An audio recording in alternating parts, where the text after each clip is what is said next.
Buenas noches tengan todos. Para el programa de hoy les pido, por favor, que archiven todo lo que saben de la guerra tradicional, porque vamos a entrar en un escenario de pesadilla en el que es difícil, muy difícil, saber quién es realmente el enemigo.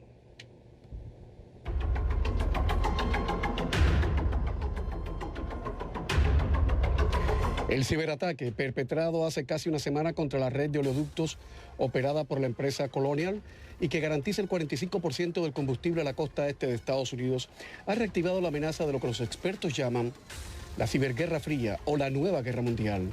Son los ciberataques políticos en los que todo es posible, incluso la victoria de países pobres y pequeños, naciones que jamás podrían ganar una guerra tradicional. Un mundo oscuro en el que todos se vigilan y todos se atacan. Comienza Camilo, edición especial, La Maldición Hacker.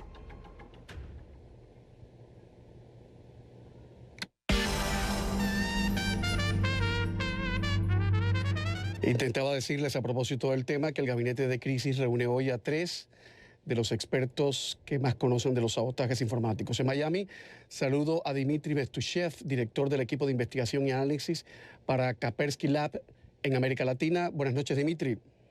Buenas noches, Camilo. Buenas noches con todos. En Rhode Island está Marco García, director de ingeniería de Checkpoint Software. Bienvenido, Marco. Muy buenas noches y gracias por tenerme con usted. Y muy al sur, en Buenos Aires, las buenas noches son para Julio López, tecnólogo, periodista y consultor de empresas, especializado precisamente en procesos y seguridad. Julio, buenas noches para ti también. Buenas noches a todos, ¿cómo les va? Bueno, vamos a comenzar con el dato del momento, con la noticia del momento. El presidente Biden afirma que el ciberataque contra uno de los mayores oleoductos del país, lo adelantábamos en portadilla, vino de Rusia, pero no del gobierno de Putin. El FBI asegura que el responsable del ataque ha sido DarkSide. DarkSide es un grupo de piratas informáticos que opera desde el este de Europa y que extorsiona a sus víctimas. Y esta noche de jueves, 2 fuentes han confirmado a CNN que la empresa Colonial, la empresa dueña de ese oleoducto, ha pagado una cifra determinada a los cibercriminales y lo ha hecho en criptomonedas no trazables. La primera pregunta, señores, Julio, para ti, la primera pregunta. ¿Pagar o no pagar? ¿Ese es el dilema hasta ahora o no? A ver, esto es como cualquier tipo de delincuencia, ¿no? Cuando hay una extorsión, ¿por qué pagan? Pagan por 2 motivos. Primero, para que los datos de ellos no se filtren. Cuando ellos los hackean, obviamente le toman los datos privados, acceden a información que es confidencial de la empresa, y eso pasa a ser un secuestro. Secuestran los datos y le dicen a la empresa, si tú no pagas, no solo no te voy a restaurar tus sistemas, sino que a su vez voy a dar a publicidad y voy a poner público la información más confidencial que tú tienes. Y eso obviamente tiene un precio para los competidores, para otros gobiernos, para otras empresas. Entonces, ellos están en las disyuntivas de pagar, más que nada para que esa información no se filtre. Pero obviamente, cuando estás hablando con un secuestrador, no existen códigos. Ellos tranquilamente pueden pagar y a los 2 meses exigirles más dinero. El pagar obviamente siempre es una mala idea y es totalmente desaconsejable, porque ese dinero es lo que alimenta esta clase de delitos, Camilo. La presidenta de la Cámara de Representantes, la señora Nancy Pelosi, en estos momentos la tercera mujer más poderosa de los Estados Unidos, decía este jueves que las compañías víctimas de ciberataques no deberían pagar rescate. Pero el panorama, ¿cuál habría sido para esta red de oleoductos? Que, reitero, garantiza el combustible prácticamente del 45% de todas las gasolineras de la costa este de los Estados Unidos. ¿Qué pasaba si esta gente no le pagaba a los extorsionadores? ¿Qué pasaba en Miami? ¿Qué pasaba? Bueno, es que no puedo ni imaginarme qué pasaría. Dmitry, ¿pagar o no pagar? ¿Cómo lo ves tú? Sí, es una pregunta muy compleja, ¿no? Definitivamente hoy se ha colocado como un precedente enorme. Básicamente todos los criminales cibernéticos han visto que sí se puede. Incluso si es alguien muy grande, incluso si el FBI está detrás de ti, no importa. Sí se puede seguir cobrando a la víctima, se van a pagar. Entonces, desde el punto de vista de nosotros como ciudadanos, por supuesto que nos conviene que no nos quedemos sin gasolina, que podamos tener nuestra vida normal. Pero desde el punto de vista de la lucha contra el crimen cibernético, esto es obviamente algo muy serio que se ha hecho hoy. Marco García, que es director de ingeniería de Checkpoint Software, esto que ha pasado en los Estados Unidos y que hay que decir que generó un estado de pánico, pero total, de emergencia prácticamente nacional, por la potencial falta de combustible. O sea, las gasolineras se quedaron vacías, la gente estaba acaparando gasolina, etcétera, etcétera. ¿Esto puede ser clasificado como un ciberataque geopolítico o simplemente un ciberataque de una bola de malandros, de ladrones, de delincuentes comunes que hacen esto para extorsionar y para ganar plata? Puede ser clasificado de las dos maneras. Depende de como lo que estaban diciendo al principio del show. La corporación que hizo el ataque es una corporación que es hacking en renta, ¿verdad? Entonces alguien ha contratado a esos hackers para que hagan para que entren a esta empresa, para que creen este problema que se ha creado. Entonces, hasta ahora no sabemos quién ha sido la persona que ha pagado a estas personas para que hagan este problema. Entonces puede ser de las dos maneras, ¿no? Puede ser del lado político, o puede ser solamente quizá por algún criminal que les haya querido quitar alguno de los secretos, o que haya quizá querido de repente nada más causar pánico. Uno nunca sabe hasta ahora, hasta que se sepa quién ha sido la persona que pagó, ¿no? para los servicios de estos criminales. Inicialmente la Casa Blanca dijo que no daría detalles sobre si se pagaba o no. Reitero que en las últimas horas dos fuentes muy cercanas, muy solventes, ya confirmaron a CNN que sí se ha pagado el rescate. Julio López, la idea básica de un ciberataque, una vez se pregunta, ¿cuál es el swing, cuál es el propósito de un hacker? Pero vamos a meternos a intentar hacer el perfil del hacker después de la publicidad. A ver, ¿qué tienen en la cabeza los hackers? Eso es para después. Pero mi pregunta, Julio, ¿la idea básica de un ciberataque es conseguir una interrupción de una pieza crítica de la infraestructura de un país? O, digo, para cobrar una recompensa, como ha sido en este caso, o también puede ser una medida de presión política, aunque no se cobre la recompensa. A ver, primero que me gustaría aclarar es que el término hacker no está bien aplicado en estos casos. Estos son cibercriminales, que es diferente. Un cibercriminal... ¿Y cuál es la diferencia? Que un hacker nace con un concepto un poco más altruista. Un concepto de liberación de datos por sí mismo, de una suerte de justicia, pero a su vez injusticia, por el acceso indebido, nace con un espíritu un poco más romántico. Esto que nosotros estamos viendo en este momento son delincuentes, son Al-Qaeda, son terrorismo, que utilizan otras armas. En vez de usar un arma, un fusil, una bomba, hacen este tipo de cosas que son lógicas. Entonces, cuando nosotros a esta gente le decimos hacker, le estamos bajando el nivel que ellos tienen. Ellos no son para nada hackers, son bandas organizadas mundiales, gigantes, con una expertise y con un fondeo de dinero único, como ninguna otra banda lo ha tenido, salvo el narcotráfico. Entonces, si nosotros le decimos hacker, le estamos bajando un poco como el problema. Estamos hablando de un problema más chico, pero es muy grande este problema. Lo segundo es que todo esto que estamos sufriendo en este momento, lamentablemente te lo digo de esta manera y es un poco controvertido, pero bienvenido al futuro. El futuro es anarquía, es falta de control y es una suerte de sálvese quien pueda. Las criptomonedas han logrado esto. Yo creo que los otros dos especialistas son gente que tiene más o menos mi edad, un poco más jóvenes, pero obviamente las criptomonedas no traceables, como bien lo dijiste hace unos minutos, Camilo, hacen que estas bandas puedan tener un fin que es el económico. Y después tenés otras bandas, que son las gubernamentales, que lo que quieren causar es pánico y daño en una población.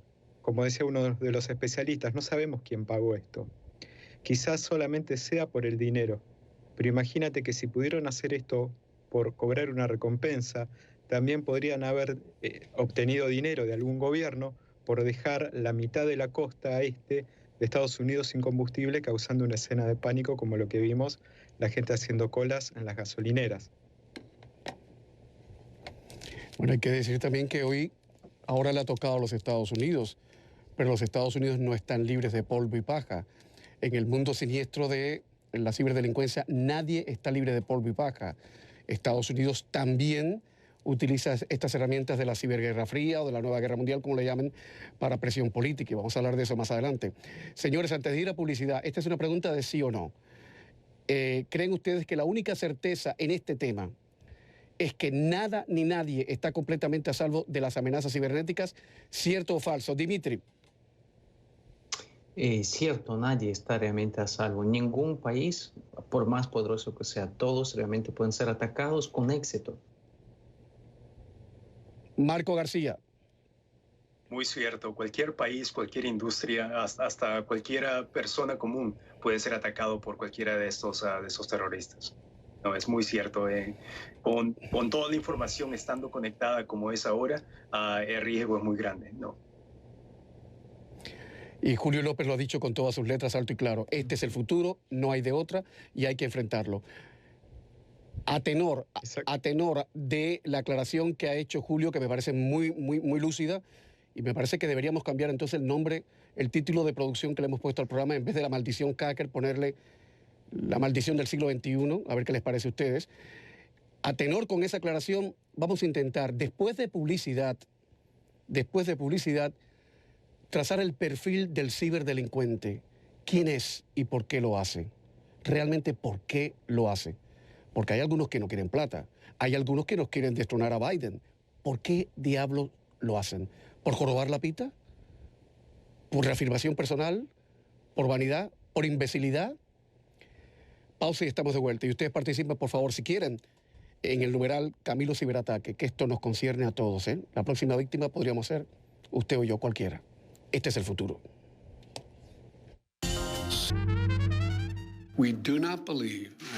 No creemos, enfatizo, no creemos que el gobierno ruso haya estado involucrado en este ataque, pero tenemos fuertes razones para creer que los criminales que cometieron el ataque viven en Rusia.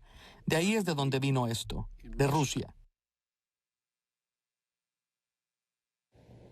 Bueno, a propósito de esta aseveración del presidente Biden, le pregunto a Dmitry Bestuchev si China y Rusia son los países que más ciberataques perpetran, como creen algunos.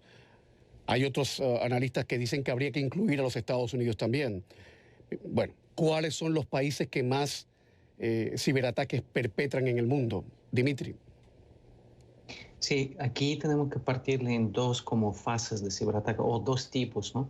Ataques de ciberespionaje, es decir, donde el dinero no es la motivación, y ataques de crimen cibernético. Si hablamos del crimen cibernético, entonces por supuesto que tenemos que decir que son los países de habla rusa o de la ex Unión Soviética, producen muchísimos programas de código malicioso al estilo de programas de afiliación.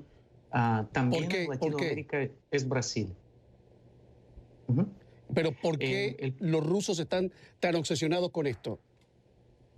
Bueno, de hecho, en los últimos arrestos que hemos visto, a veces pueden ser personas de Ucrania, ¿no? Por ejemplo, uno de los grupos desarticulados detrás de una botnet Emotet, que de hecho estaba a cargo de instalación de ransomware como el DarkSide, ellos vivían en Ucrania. Pero ¿cuál es el punto aquí? No es tanto la nacionalidad o esto, sino que son grandes sumas de dinero, por un lado, porque se ganan millones de dólares y la comisión se paga al revés. En el mundo real, la comisión es que el productor gana más, el que vende menos, pero aquí es al revés. El que trabaja con los criminales gana hasta un 80% de ganancias, es decir, en esos 5 millones que se ha pagado, el afiliado ganó 80% y el que hizo el dark side ganó tan solo 20%. Entonces es muy lucrativo. Y con estas sumas de dinero, con esos precedentes que se están colocando, la gente simplemente por pura avaricia, porque puede ganar dinero fácil y bueno, tener todo el soporte de la gente que está detrás del ransomware, seguir haciendo plata y mantenerse a salvo de la ley, ¿no? Para no ser arrestados. Señor Julio López, en este mapa de los ciberdelincuentes, en este mapa mundial de los hackers, ¿qué lugar ocupa los Estados Unidos? Porque reitero, hoy la víctima ha sido Estados Unidos. Y durante las últimas 72 horas, o más porque ese ataque se perpetró hace casi una semana, en Estados Unidos nos hemos estado flagelando, dándonos golpes de pecho, diciendo que qué malo es el planeta con nosotros. Pero todo el mundo sabe que Estados Unidos no está libre de polvo y paja. ¿Cuál es el papel de los Estados Unidos en el ciberespionaje mundial o en el mundo de la ciberdelincuencia mundial? Sin duda, Estados Unidos ocupa uno de los lugares centrales en lo que es ciberespionaje, no solo como país, sino como productor de empresas. Voy a contarles un poco que el gobierno americano no es que ellos solamente entrenan personalidades de la informática que son capaces de hacer esto, sino que a su vez contratan empresas, y muchas de esas empresas cotizan en bolsa, para hacer este trabajo para las agencias del Estado.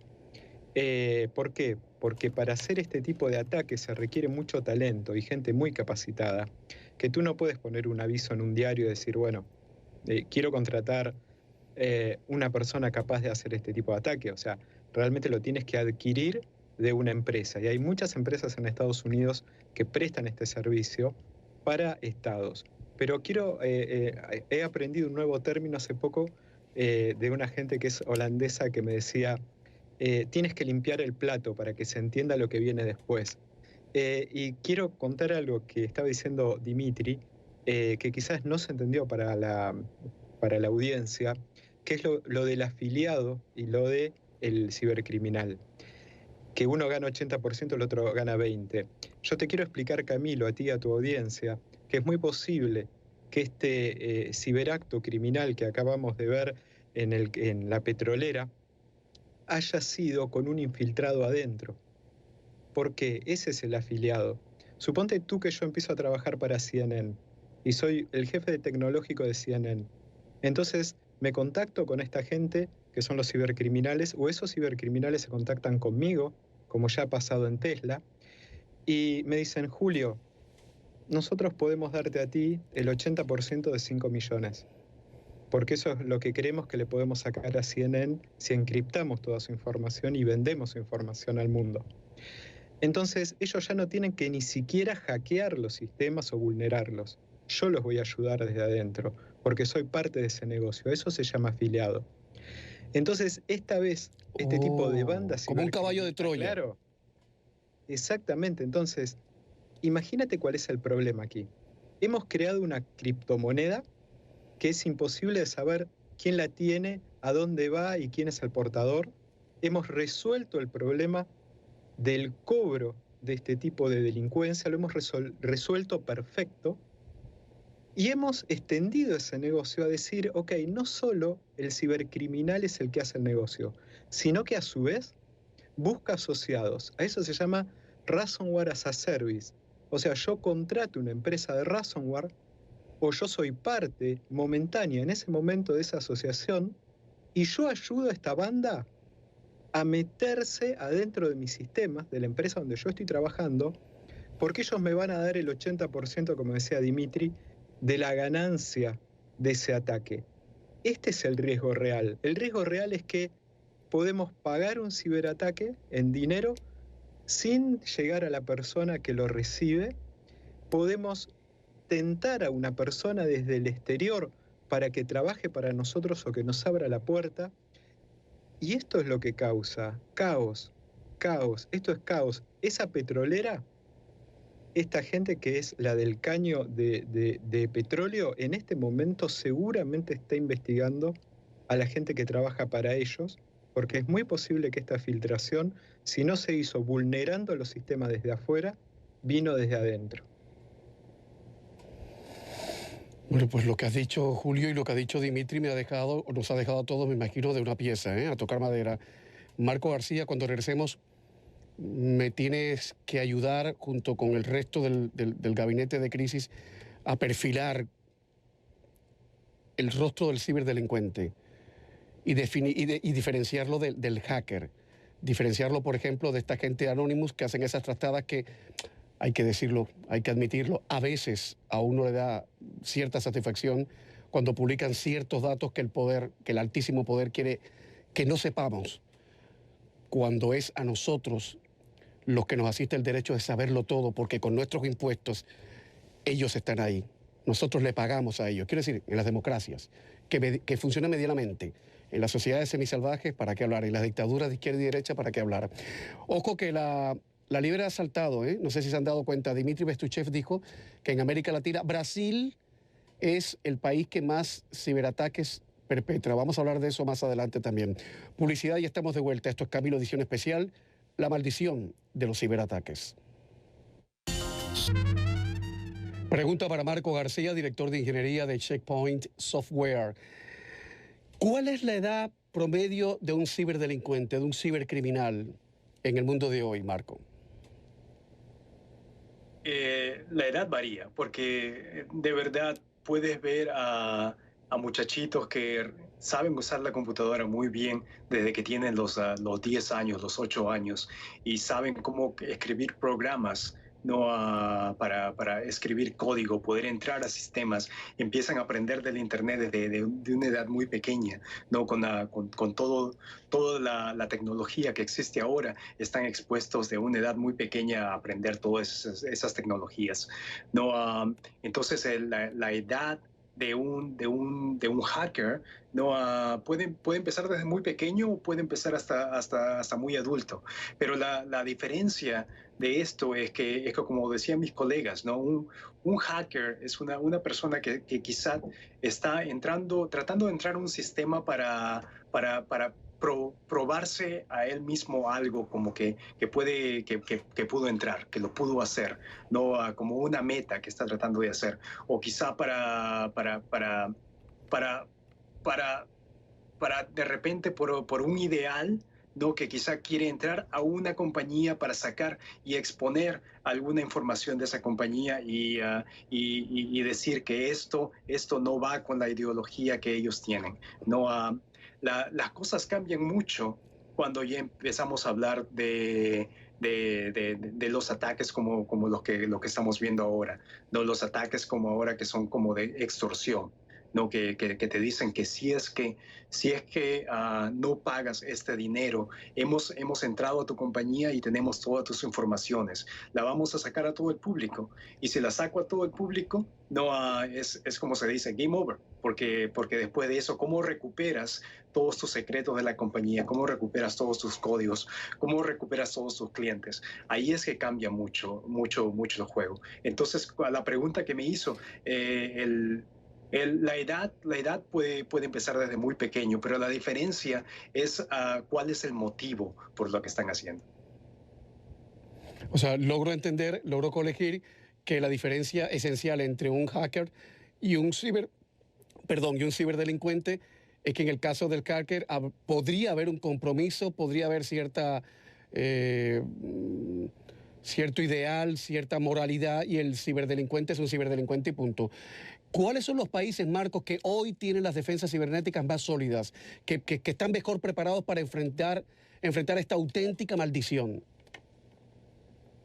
Hay varios países en el mundo que pueden decir que tienen las preparaciones más grandes en el mundo para poder enfrentar a un ataque cibernético, como se puede decir Estados Unidos, como se puede decir Israel, como se puede decir Alemania, ¿no? Como pueden decir hasta Rusia. Pero en sí, ninguno de esos países está a salvo de que pueda ser penetrado por alguna de estas bandas cibernéticas. No, porque ahora como lo que hablamos en la comunidad de seguridad, no es cómo vas a protegerte de estas bandas y de que seas atacado y de que te roben los sistemas. No es cómo, no es cuánto te puedes proteger, pero es cómo vas a recuperarte de alguno de estos ataques, porque la pregunta ahora es más ¿cuándo? ¿Cuándo es que vas a ser atacado? Porque de alguna manera pueden encontrar cómo atacarte. Como uno de mis colegas decía, pueden atacarte desde adentro, por una persona que trabaje justo adentro de la compañía. Y eso hace muy complicado todo. Aunque tengan las mejores los mejores equipos de monitoreo en el mundo que puedan mirar todo lo que está pasando en el Internet, igual puede haber algún punto ligero que encuentran por ahí para entrar y agarrar alguna información o entrar a alguna compañía. O sea que todos somos potenciales víctimas, nadie se salva. Imagínense si logran penetrar las agencias federales del gobierno de los Estados Unidos, imagínense qué no pueden hacer con nuestros teléfonos.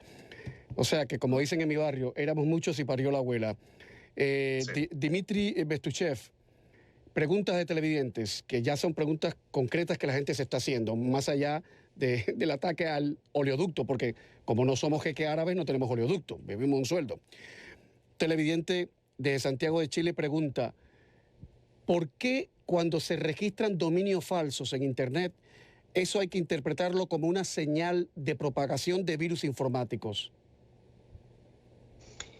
Bueno, los dominios van a ser necesarios para exfiltrar la información, por ejemplo, desde la red de la víctima, o para utilizarlo como un centro de comando y control, desde donde se van a administrar o orquestar todas las máquinas infectadas, o para otros fines, como también un túnel de proxy, una especie de como escape, ¿no?, invisible desde la red hacia el Internet. Ahora, con los registros de dominios también hay que decir qué es falso. ¿Qué quiere decir dominio con el registro falso? No hay como tal.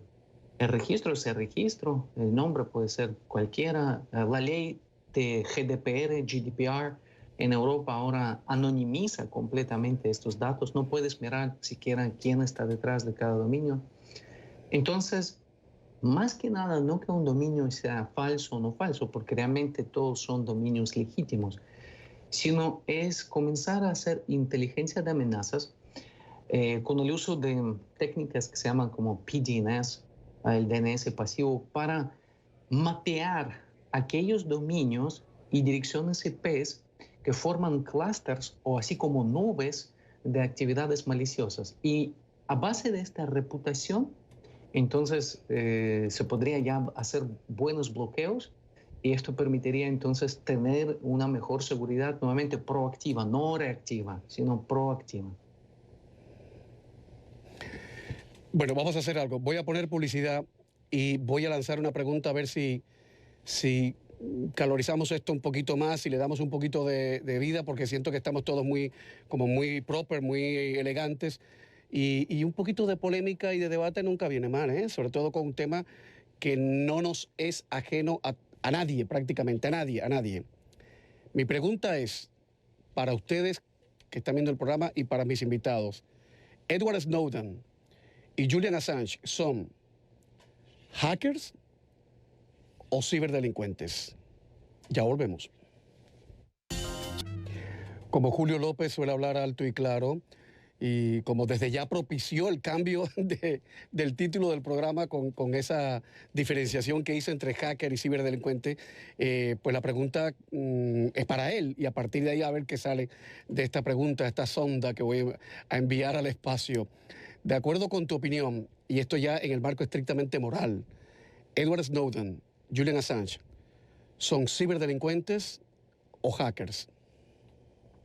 A ver, en el caso de Snowden, él era un consultor del gobierno americano, el cual en un momento se da vuelta y expone la información que él mismo trabajaba para el gobierno americano.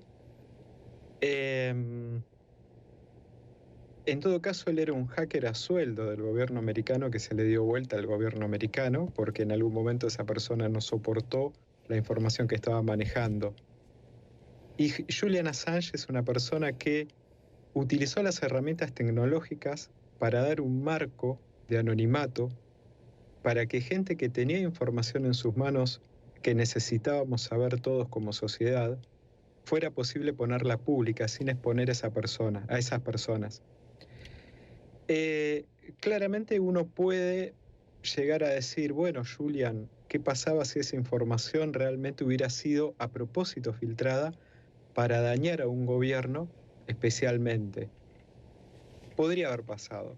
Me parece que Julian Assange es un hacktivista o un activista que utiliza la tecnología como una manera de hacer su trabajo. Y me parece que Snowden es una persona que cumplía un rol para un gobierno y que en un momento no lo aguantó y se dio vuelta. Y yo creo que esto tiene mucho que ver con ese perfil que vos contabas.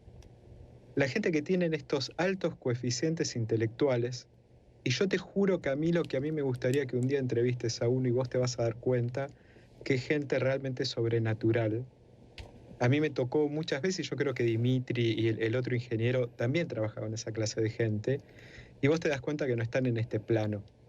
Y esos grandes IQ intelectuales tienen dos problemas, básicamente, el ego y la moral. Cuando nosotros vemos que este tipo de empresas son atacados, cuando es un ataque hacker, es una persona que está contra una máquina, y de repente gana la batalla la persona, el hacker gana, y dice, wow, mira, le entré a la NASA, ¿y ahora qué hago con eso? Se lo cuento a mi mamá. Voy, ¿y qué le voy a contar si no entiende lo que le voy a decir? Entonces después va y dice en el grupo de sus amigos del colegio, les dice, entré a un servidor y tampoco lo entienden. Entonces va y lo cuenta a la NASA, le dice, miren que yo les entré por acá, y nadie le contesta el mail, porque no están preparados para recibir esa información. Y termina contándolo en una señal como CNN. Le manda los documentos y le dice, miren cómo entré a la NASA. Y ahí es donde sale la noticia, explota por todos lados, le hace mucho mal a la NASA. Digo la NASA como un ejemplo de una institución, ¿sí? No porque haya pasado. Claro. Entonces empieza a explotar por todos lados y le termina llegando la policía, el FBI, Homeland Security, toda la casa de este chico. Ese es el derrotero que hay. Es por eso que ahora es necesario que cuando es un hacker el atacante, que está haciendo una labor intelectual quizás, las empresas sean receptivas a decir, ¿encontraste algo mal en mis sistemas? Ven y contame, yo te voy a pagar incluso por contarme esto que has hecho. Y lo reconoces, le das un premio y le das un certificado. Esto que yo te digo no es una locura mía, ya se está haciendo y muchas de las empresas unicornio las hacen, que le dan un certificado. Sí, señor Julio López, usted encontró una vulnerabilidad en nuestros sistemas. Imagínate mi currículum, cómo se vería que la NASA diga, gracias Julio López, y encima me gratifique económicamente. Sacías el ego y lo ayudas para toda la vida y canalizas esa hermosa cabeza que tienen en algo positivo. ¿Se entiende? Entonces, Snowden, en mi caso, yo califico que es una persona con un alto IQ y que tuvo un momento y un problema de moral. Tuvo algo que, como si fuera Alan Poe, Corazón delator, tenía el corazón ahí, latía. Él ocultaba eso que leía, esos documentos que leía, lo ocultaba. Y latía cada vez más fuerte. Y lo tuvo que sacar y decir, acá está el corazón que está latiendo.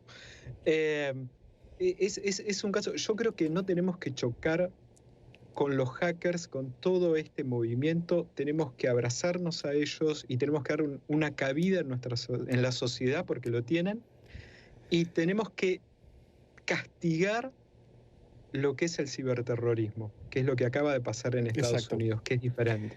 Julio, el ejemplo que has puesto es maravilloso. Con el cuento de Poe, porque exactamente, claro, el hombre termina delatándose pensando que el corazón del cadáver sigue funcionando, del muerto.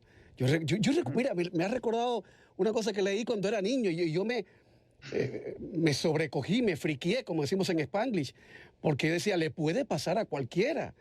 O sea, que tú crees que el corazón de ese muerto está latiendo y que te va a delatar. El corazón delator de Alan Poe, sí señor. Dmitry Bestúzhev, ¿por qué Vladimir Putin tiene esa obsesión tan extraña, tan eslava de crear el caos? Vladimir Putin lo mismo quiere descalificar las vacunas que está usando Occidente, que descalificar el proceso electoral en los Estados Unidos, que descalificar a la mamá que lo parió. ¿Cuál es la obsesión de Putin con crear el caos en Occidente? ¿Qué gana el nuevo zar de Rusia con crear el caos en Occidente a través de los ataques cibernéticos? Bueno, es difícil saber lo que está en la mente de cada persona, ¿no? Aquí o allá, pero siempre hemos visto a través de...